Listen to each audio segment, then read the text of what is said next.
story time. But I couldn't do it without him because I feel like it's wrong to only put out one side. So, here we go. Okay, so the story is that we are getting divorced because it was our decision. It's my best friend. I still love her to death. Like, we still got a child together. We still gonna be hanging out. I'm probably All gonna the time. see her most days of the week. But at the end of the day, we got shit to do. That's it. You feel me? She has a path to go. I got a path to go. But our paths are parallel, and we always gonna be next to each other. Yeah. And who's to say what's gonna happen in the future? All that we know is right now. Right now. It's the best. I mean, real talk, it's the best decision for both of us. For her to do what she needs to do, for me to do what I need to do. So we can grow and heal and that's it. Elevate. No hard feelings. This is not a mess. April Holt was a 29-year-old mother of two. She lived just outside Nashville, Tennessee. She ran her own lash business out of her home. She had over 200,000 followers on TikTok. Almost all of her videos were the same kind of video. She sat in front of her camera and she told the people watching to keep going, to manifest, to choose joy, to be intentional, to grow just a little bit. Progress over perfection. And on July 28th, 2023, she was found in the shower of her own apartment with a plastic bag taped over her head. The Nashville police walked into the apartment. They looked at the scene. They ruled it a suicide and closed the case. April's mother knew it was a lie. She fought the ruling. She fought it for over a year. And then she got the man who killed her daughter to confess to her on a video call. She recorded every word. What led you to believe that Donovan killed April and it wasn't a suicide? I knew that April was unhappy. I knew that she requested a divorce 2 weeks prior, and then she was dead 2 weeks later. This is the first autopsy stating that she had put the bag over her head and that it was suicide. The key piece of evidence is this. Only Donovan Holt's fingerprints were found on the bag and tape. I confronted him and he confessed to me. And so that is when I went to the police. Before we get into today's story, this is Buzzed Crime. Drop a like, share your thoughts in the comments, and subscribe so you don't miss out on cases like this. Tape into a bathroom. He had intentions of killing her. He had made reference to April that if she ever tried to leave him, he was going to be like the guy Joe off of the show You. He's never physically done anything to her that I know of, that she's told me. So I wasn't thinking that he would go to this extreme. He had an obsession with April. So the weird part is like you see these movies and they love somebody so much that they're willing to do literally anything. I think that was him because she'd left him before and he would sleep outside of her apartment. He would sleep in her car if it was unlocked and she'd be like, Mom, he's in my car, or he's outside. And then eventually after, so many days, she'd let him back in because she felt bad.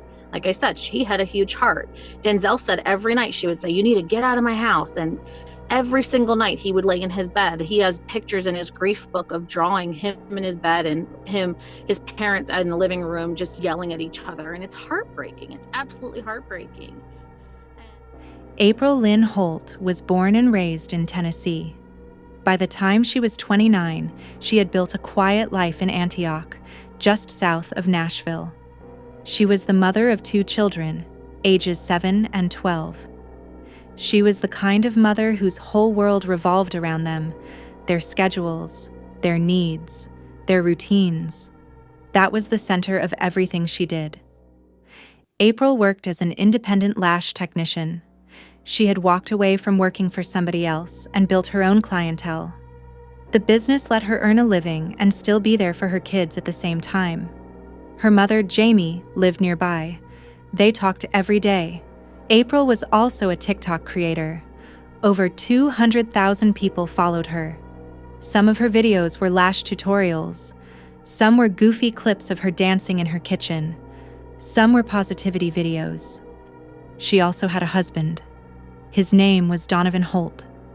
He was 33 years old. They had been together since they were teenagers. April put their reconciliation online too.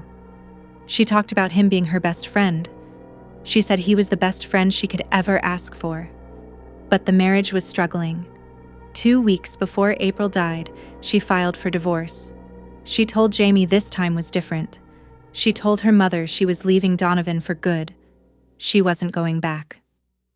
A week before April died, Donovan pawned his wedding ring. The morning of July 28, 2023, started normal. April had plans to take her mother to see the Barbie movie that afternoon. She texted Jamie around mid-morning to cancel. She wrote, "Donovan has to work. I can't go to the movie, but I'll meet you at church tomorrow." That was the last text Jamie ever got from her daughter.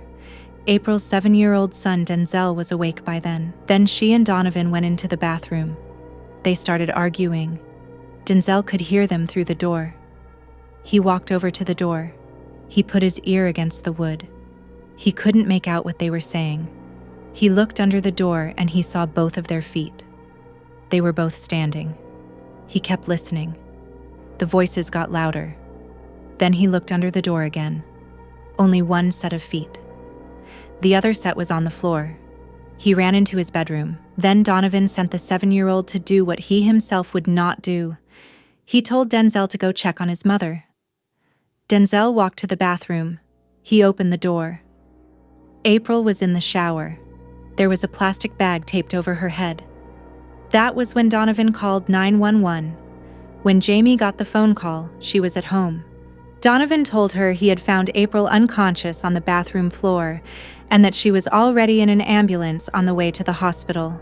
Jamie dropped everything and drove. When she got to the hospital, the doctors told her April was on temporary life support. There was no brain function, no blood flow to the brain. April wasn't going to come back. Donovan was there. But the way he was acting struck Jamie. He wasn't crying. He was sitting in a chair. He had his head in his hands. He was rocking back and forth. He let Jamie make every medical decision, every conversation with the doctors. He didn't speak. While April was on life support, Donovan went back to the apartment. Twice. 3 days later, on July 31st, 2023, April was pronounced dead. The Metropolitan Nashville Police ruled her death a suicide. They told Jamie there were no signs of foul play. They told her the case was closed. She didn't believe a single word of it. Jamie had seen her daughter at the hospital. She had seen the body. There were bruises on April's neck. There were bruises on her ankles. There were bruises on her thighs. A gash on her inner thigh. Broken blood vessels under her cheeks. Jamie went to the medical examiner. She went to the police. She went to the district attorney. She told them what she had seen.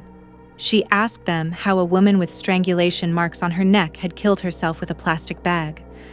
They told her the bruises might have been caused by EMTs. They told her there were no signs of trauma. They told her the case was closed. And we sat down with the DA and the investigators, and we read over her autopsy, and I questioned them. They said they didn't see any signs of trauma, and I said, well, her body had bruising on her neck, her wrists, her ankles, her thigh had a cut and a big bruise on it, and they said, we didn't see those. That might have been from the EMTs. And they just disregarded it. Jamie walked out of that meeting. But Jamie wasn't about to accept simply overlooking how Donovan was the last person to see her alive. I'm going to keep investigating. And it would take her own investigative My mom break just told me that. Something's not right with your 47 child. page And that report on April had April's bruises I didn't know if she fell. I didn't know if she hit her head. I didn't know if she fainted. Details I of had the no evidence idea on the that bag she was no caused longer alive. April to suffocate. At the There was hospital, only his Jamie fingerprints. finds None of April's our fingerprints temporary were. life So support. she stopped Her loving asking daughter and started soon doing the work passed. herself. Her death would shock She filed Jamie a to the formal core. complaint with When the she's Community dead, Review Board in April Nashville. suffocated from a Donovan bag complaint that forced a taped review over of her how head. the police had Even handled more April's troubling, case. That is when investigators I would confronted rule it him and a a he second suicide. investigation. 4 months later, the Nashville police came back with a 47-page report. They were still ruling it a suicide. But buried inside that 47-page report was the piece of evidence that should have ended the case the day they walked into that bathroom. The bag taped to April's head had been tested for fingerprints. There was only one set of prints on the bag. There was only one set of prints on the duct tape. Those prints were not April's. They were Donovan's. There was only his fingerprints. None of her fingerprints were on the bag or the tape. How would she put a bag over her head with no fingerprints? It was right there. It had been there from the day they walked into that apartment. It was in the police's own file, and they were still calling it a suicide. That was when Jamie stopped trying to convince the police. She decided to go straight to the man who had killed her daughter. By the spring of 2024, Donovan had moved to San Antonio, Texas. April was in the ground. The case was closed. Donovan was getting on with his life. Jamie kept in contact with him. She had legitimate reasons to talk to him. He was the father of her grandchildren. They were going to have to deal with each other for a long time. In June of 2024, Jamie called Donovan over FaceTime. What he didn't know was that Jamie was already recording. Jamie told him she had read the 47-page report. She told him there was only one set of fingerprints on the bag and on the tape. She told him she knew they were his. I said, you can tell me the truth, or next Thursday I'm meeting with the cold case department and I'm having the case reopened. He told me that morning that he and April were having sexual intercourse and that he choked her, and that when he noticed she wasn't breathing, he didn't know what to do. So he freaked out, and he said he drug her to the shower and he put a bag over her head and tape around her neck. And then he went into the living room and he ate lunch. Jamie had it all on her phone, every word. She took the recording to the Nashville police. This time, they had to listen. The Nashville Cold Case Unit reopened the case. Officers flew to San Antonio. Donovan confessed to them too, on September 19th, 2024. Almost 14 months after April died, Donovan was arrested at his apartment in San Antonio. He was indicted by a grand jury for reckless homicide, tampering with evidence, and false reporting. The medical examiner amended April's autopsy. The manner of death was officially changed from suicide to homicide. Donovan was extradited back to Tennessee.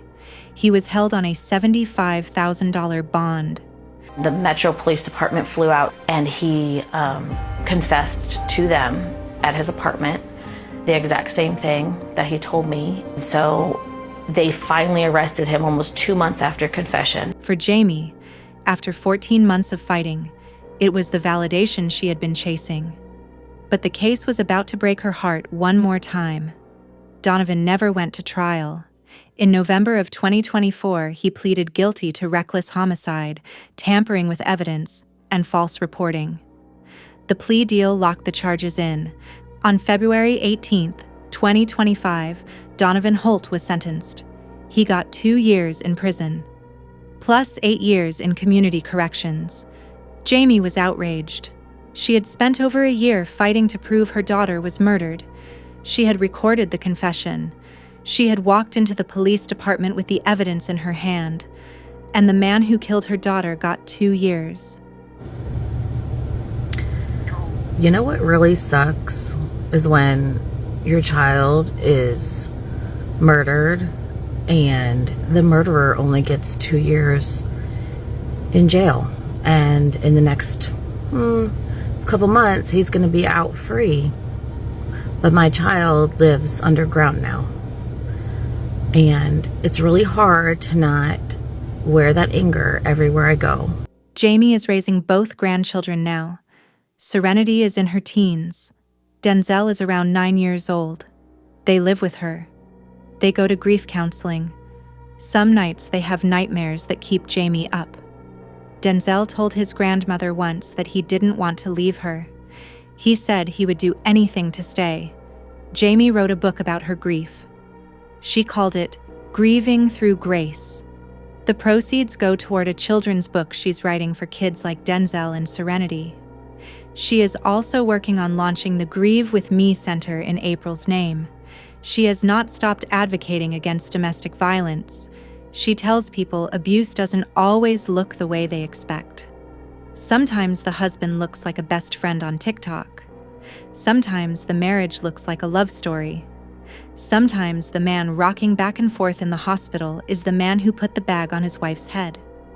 She is still trying to get the charges upgraded. April Holt was 29 years old. She was a mother of 2 children. She was a TikTok positivity coach with over 200,000 followers. She got her son Denzel ready for school every morning. She journaled with her coffee. She told her followers to be intentional and grow just a little bit. Progress over perfection. She was strangled by her husband while her 7-year-old son was on the other side of a bathroom door. The man who did it tried to make it look like a suicide. The police bought it. The case was closed. Her mother is the only reason any of it ever changed. May April Lynn Holt rest in peace. If you found this case informative, make sure to subscribe for more in-depth true crime stories. New cases are uploaded regularly. And as always, stay aware, stay informed, and we'll see you in the next one.